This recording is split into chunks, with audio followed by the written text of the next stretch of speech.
Good morning and welcome to our presentation this morning about understanding difficult behaviors. Please take out your quiz and follow along with me. I'd like you to mark down the high points by answering the quiz questions on the things that I'm going to be going over. This morning we're going to talk about understanding difficult behaviors. The populations that we serve in senior housing options in the facility that you're viewing this YouTube video right now are diverse. They are diverse because they may have a medical condition, or they might have a psychological condition or an emotional condition that makes it necessary for them to live in our facilities. Physically, sometimes people can be compromised by respiratory problems. It could be a situation where they might have moderate COPD and they have very significant shortness of breath and cannot live on their own. Sometimes people emotionally need to live in facilities because of visual impairment or hearing impairments, or it could be acute anxiety or depression that's really affecting them significantly and they can no longer live independently. And then we have residents that have mental illness, chronic mental illness, with diagnoses of schizophrenia, bipolar disease, and perhaps also some personality disorder. For whatever reason, we find ourselves with residents that come to live in our facilities. Sometimes it's even cognition can be an issue, where they may have some memory impairment, and it can be from Alzheimer's disease or Parkinson's disease, or it might be from traumatic brain injury to their brain, either from a stroke or a TIA, a transient ischemic attack, which is like a mini stroke. Or it might also be a situation where we have someone who has been impaired from a traumatic brain injury or a chronic brain injury from multiple car accidents or injuries to their brain. Our residents used to live independently, but they come to live with us now. They can no longer make it on their own. So they need an environment in which they can thrive. Medications monitored by med techs and supervisors that create a therapeutic milieu, and staff that have empathy and kindness and understanding in the care that they're given. It's important that we learn to do some important interventions with our residents as we're creating this protective, 24-hour protective oversight. And as we help them with their activities of daily living, which could be dressing, bathing, grooming, medication management, 24-hour protective supervision, or also assisting their cognition issues that they might have.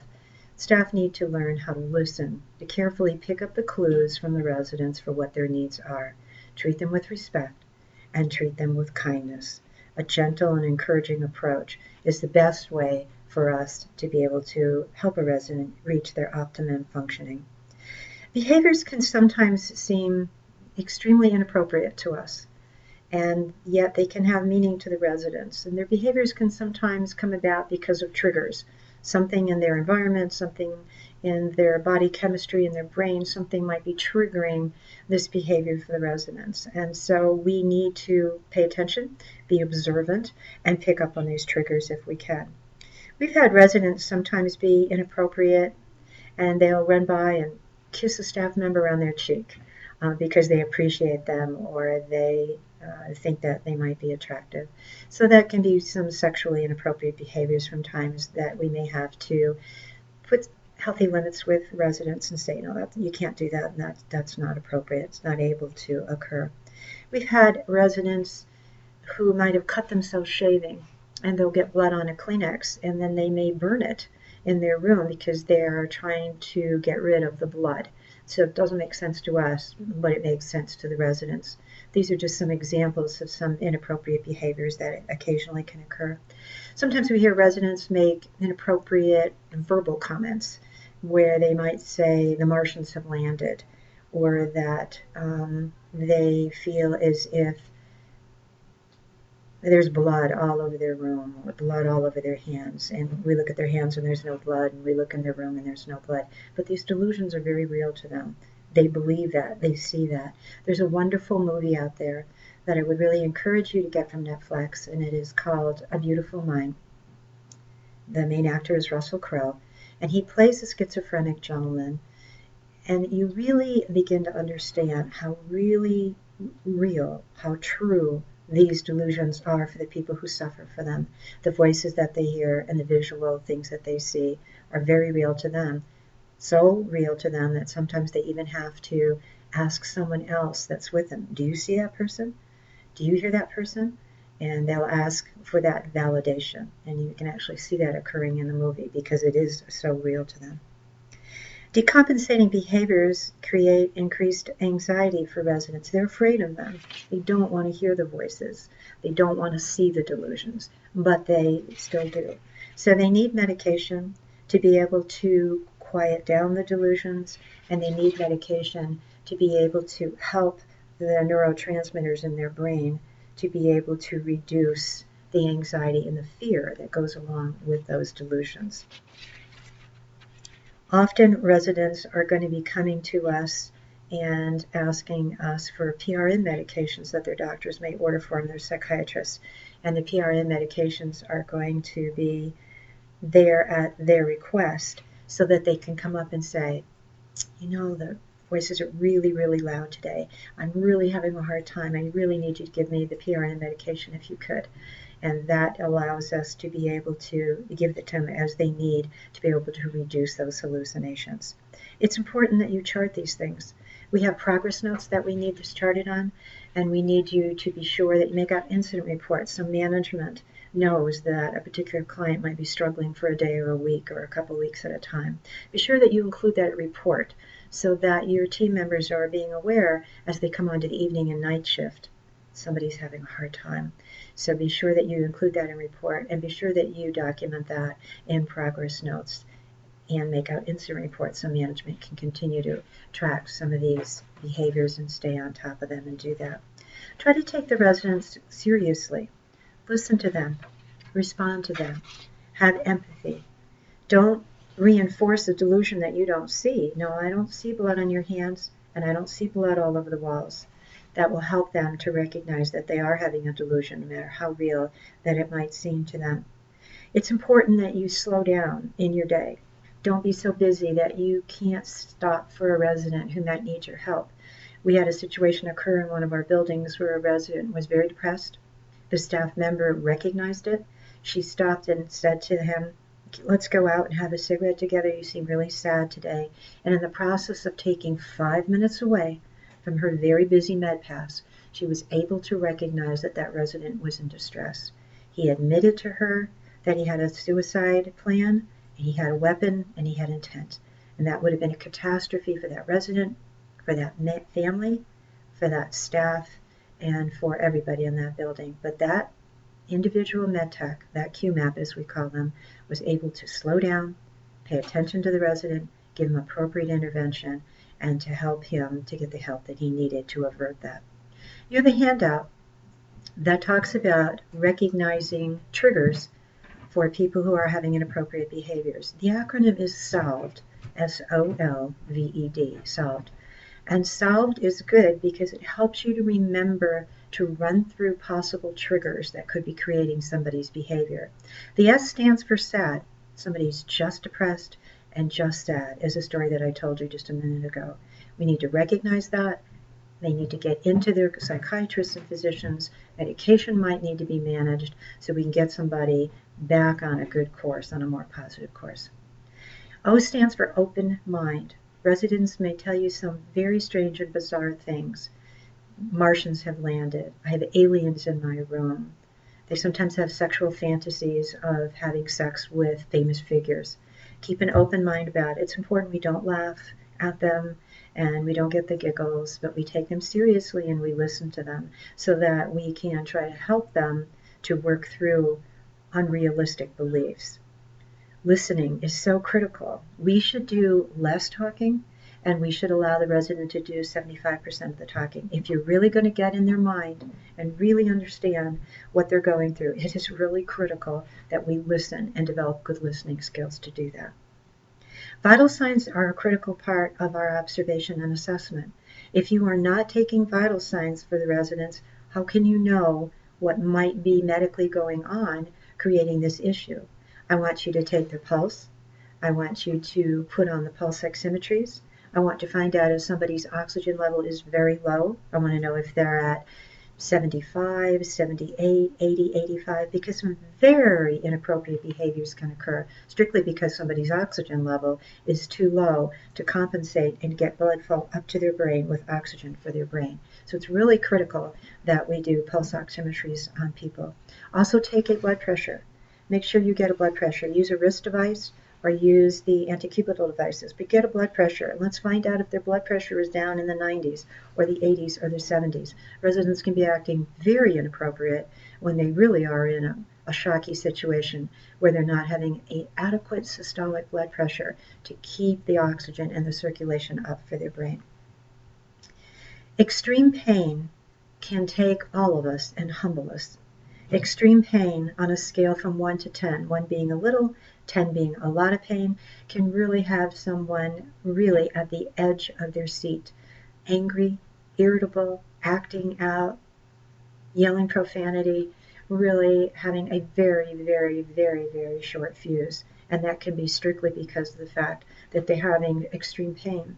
It is critical that we get a hold of the doctor and make sure people are having adequate pain management so they can get out of bed, so they can go to activities and meals, and so they can function in life. Some of our residents have such advanced chronic disease, either diseases in their discs, in their joints, in their spine, that they have to be on pain medication 2, 3, 4 times a day to even get out of bed for the day and to be able to be sociable and to be able to integrate with other people in the community.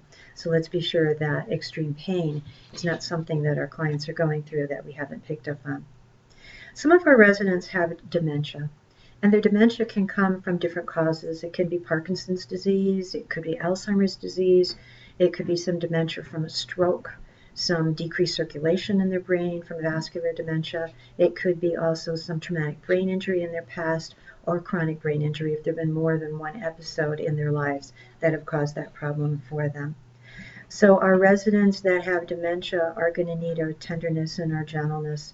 We need to try to step into their world because they live in a world that they believe is to be true, and no kind of reinforcement on our part will be able to break through their belief system. If you have a 90-year-old lady with dementia who says she has to go out in a snowstorm to find her children because it's snowing outside and obviously they're at risk, you need to understand she really believes that. She believes she's 30 years old. She believes that her children are at risk and they're little again. And nothing you can say will convince her that she's truly 90 and her children are 70. So that is called validation therapy. You need to step into their world. You need to acknowledge their fears. You need to have empathy with them. Let them know you're going to take care of the situation. Stay indoors with us right now where it's warm and have your dinner, and we'll go out and look for the children. Those are the kinds of things that you need to do to be able to reduce their anxiety, redirect them into another activity like a meal, and then be able to help them forget about whatever thought or feeling they had that was provoking that anxiety for them. Sometimes our residents refuse medications. It certainly is their privilege and their right to do that. But when they do, it can have catastrophic effects for them. Some of our residents take a lot of psychotropic medication. They might be on 100, 200, 300, 600 milligrams of clozapine or Seroquel. Missing one single dose can put them over the edge, and they can get to the point where they are having increased delusions, increased hallucinations, and increased anxiety. So it is really important, as they may escalate, that we get with the doctor and let them know they're refusing their medications. One dose, just one dose, can put somebody into a situation like that. So keep that in mind as you're giving medications. Your responsibility is going to be sure that you let the manager know, make out an incident report, put it in their chronological progress notes. It's very important that all of us on the team know that that's happening with residents so that we can get involved. And those of us that are in the medical field, like nurses and doctors, can have a talk with the resident and go back over the reasons why they really do need to take their medications. Sleeplessness and not getting enough rest is absolutely critical in creating increased problems with residents and their inability to cope with day-to-day living. If a resident comes to you and says, I haven't slept for a week, you need to be listening to that, taking note, charting it, telling your managers and getting the doctors on the phone and letting us know, because sleep deprivation is absolutely paramount in getting people to a situation where they will be short, they will be agitated, they will be anxious, and they won't have good coping mechanism skills. You've got to rest the body and the brain to be able to function in life. And so that's a critical one. And if you're seeing restlessness and pacing and agitation, please report that so that we can get them some help and they can get a proper night of rest. Despite our best efforts, some residents are just going to have to be hospitalized. We may have to be calling their doctors, and they might admit them to the hospital. We might have to call community resource teams. We might have to have mobile crisis called so that we can get them into the hospital so that they can get the kind of help that they need and the kind of medication management they need, a supportive therapeutic psychiatric milieu, so we can get them back down to their baseline and they can come back and live with us again. If it's a dangerous situation, if a resident's threatening to hurt themselves or other people, that is absolutely a safety issue. You need to be calling 911, get the police there, because they have the ability to do an emergency 72-hour hold and treat, and we need to get the police involved if we have a situation that makes you fearful or you feel it for yourself, other residents, or for the residents themselves to keep them safe. We must notify respective family members. We've got to get a hold of case managers, and psychiatrists need to be made aware that a resident is decompensating in this matter, that it's just really critical to do that. In dementia, the cognition process is affected. They cannot think clearly anymore. Their judgment is affected. They can't make really good decisions the way they used to 15, 20, even 5 years ago. Alzheimer's disease and transient ischemic attack affect the brain, and the nerve cells that talk to one another don't get the message from one nerve cell to the other nerve cell, and then the space that's in between, all the chemicals in there can be affected. And so that's what makes it difficult for our residents with dementia. They may need some redirection. Again, they may need some distraction, as the previous story that I told you about. And in validation therapy, sometimes it just really helps to build empathy by just saying to you, I'm really sorry to hear that your mother died, or I'm really sorry to hear that you're worried about your boys. Let's see what we can do to make everybody safe. Let's see what we can do to let everybody know that your mother's died and bring in the kind of support services that you need. So it's your empathy and your genuineness with clients that will help them to become calmer and know that you care about them and you're going to do something about their fear that they're feeling right now. Some of our residents can't stay with us. If we're afraid they're going to wander out into traffic or wander away from our building, we're going to have to call the doctors and have a discharge process started and get families involved and look at secured units where they're not going to be able to get out of our buildings. One of the things that can be a problem and is a chronic behavior issue for some of our clients is going to be in the area of bathing. Some of our residents will stop bathing. It's a mystery to us. We don't understand it. But I can tell you that my experience when I've been talking to clients is if they're on certain psychotropic medications or have certain disorders in their brain, something around smell becomes diminished. They do not know that they have body odor. They are not aware they're being offensive to other people. So we have problems with that, and we need to help the residents be aware that there's an issue. I've sat down with clients before and I've said, I'm sorry to tell you, but you have some body odor, and you are being offensive to your people that are sitting at the table with, and for those of us that are coming in contact with you. And sometimes that's all it takes to motivate a resident to go up and take a shower and to change their clothes. However, with other residents, there are more fear factors involved with that. They may not want to change their clothes. We may have to use some other techniques. Some of them are bribery and compliments. You know, some of our residents might need to be given a cigarette or a sweet treat or a candy or the promise of a spa bath or maybe a milk bath with bubbles in it.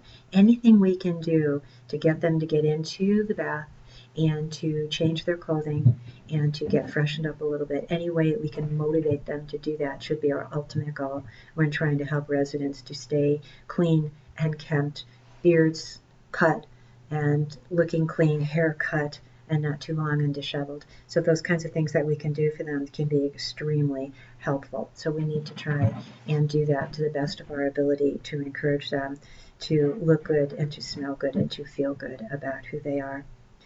On our approaches to residents, there's a few techniques that I want to share with you that will help you to be genuine with them so that they believe that you really care and you can build on your trust and your empathy with them. A couple of things is territorial space. If you have a resident that's extremely angry, I want you to give them a little bit more space and back off. Make sure that you're more than a hand's length away in case they might want to strike out with you inappropriately, and they may not intend to do that, but that might be what they do. Try not to stand. Try to sit with somebody who's having a hard time. Maintain eye contact with them. Get quiet with your voice. Get soft, especially if they're yelling. You want to be softer than them. You want to give them a minute. You may even say to them, John, do you need a minute to get under control here? Do you need to step away for a second? Grab a cigarette, put yourself together, and come back and talk to me about what's bothering you. Those kinds of things can help people. We have one client in one of our buildings, we even have to tell her to breathe. Breathe. Breathe. She's affected from stroke, and that helps her to kind of pull herself together so she can stop crying and tell us what her problem is for the day that she's needing help to resolve. Those are kinds of interactions that you can do that can be really helpful to help you to get a resident to calm down and to de-escalate and maybe be able to tell you what their issues are. Sometimes I've had a couple of residents who have impulsivity problems, and they'll pop up with profanity and they'll yell something out. They don't even know that they're doing it. And I've been able with some of them to work out a little cue like this, and I'll open my eyes like that and just do the quiet sign, and that's enough for me to remind them you've just used a bad word and you've just inappropriately propped out with something.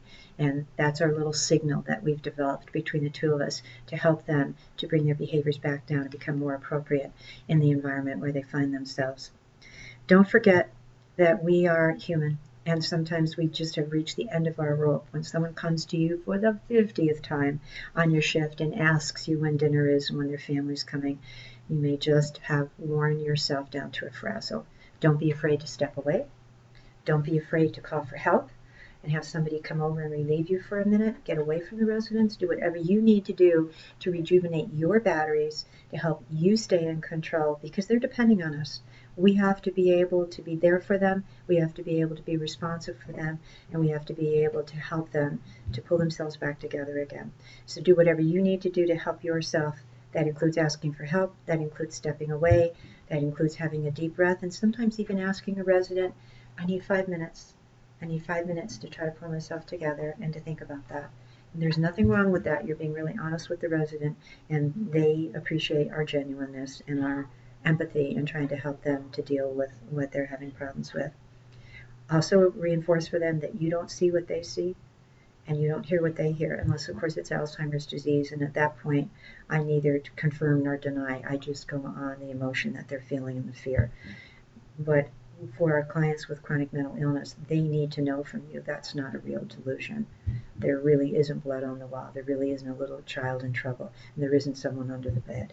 So we just distract them and try to get them in to the bright lights and come downstairs and spend some time with us and do whatever they need to do to help that bad memory, that bad dream, whatever they were in, kind of go down in their brain, and warmth and support be replaced into that current moment for them. Don't forget to document. It is so critical that we put these in progress notes, because our case managers, our community resource team, our physicians are reading our notes. So put that in the progress note and let us know what's going on. Please include it in report, and don't forget instant reports for your managers if it's escalated to the point that you think the manager needs to be aware of the multiple episodes that might be occurring. Thanks a lot for your time this morning. We appreciate you watching this video. I hope I've given you some tips so that it will help you to deal with clients with difficult behaviors. And be sure always, when you're in doubt, to ask questions. And no such thing as a dumb question in trying to get to know our residents and give them the best that we can to help them along in life. Thank you very much. Have a good day.